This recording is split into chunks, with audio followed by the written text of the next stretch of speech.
It's deadly, it's legal, and its use is soaring. Prescription painkillers are now being used at rates never seen before, leading to a record number of fatalities. I'll never forget it because it destroyed my life. I was given an OxyContin 20 milligram at my graduation party from a friend of mine. He didn't know what it was. I didn't know what it was. It's not like one of those things that like you hear, oh, someone was trying to get you hooked on them.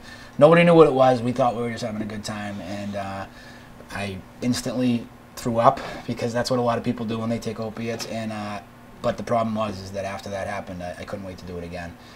For the 11th year in a row, deaths from painkiller overdoses continue to rise. I guess I'm not surprised because if this is a dangerous drug, you know, if something is more out there, if there are more pills out there, then there will be more deaths. According to the CDC, drug overdose death rates in the U.S. have more than tripled since 1990. In 2009, there were 37,048 prescription painkiller deaths. In 2010, this number went up to 38,329 people. What are the most common painkillers leading to these deaths? Vicodin, fentanyl, Percocet, OxyContin. So what it does is it's a sedative and it slows your breathing. I think it's going to be a growing adolescent health issue, and I think we're going to have to work with parents to say, when you finish your medication, when your back starts to feel better, you need to dispose of the medicine. Are the doctors making prescription pills too easily accessible? Well, in the past, I think physicians would overprescribe because they didn't know what to do. And I've been involved in pain medicine for over 20 years.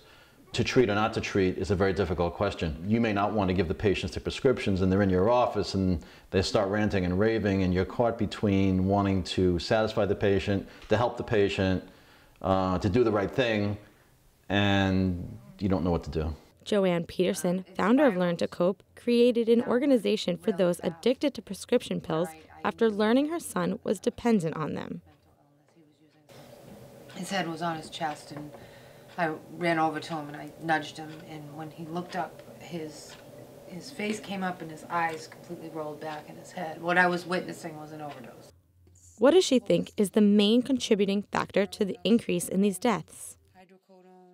I have seen for the last 9 years is there are more and more pharmaceutical companies putting more and more pain medicine out into the market. You know, the conversation we were having before about, things getting worse. The drug addiction is getting worse, but the positive thing, at least I'm seeing, is people are recovering from this.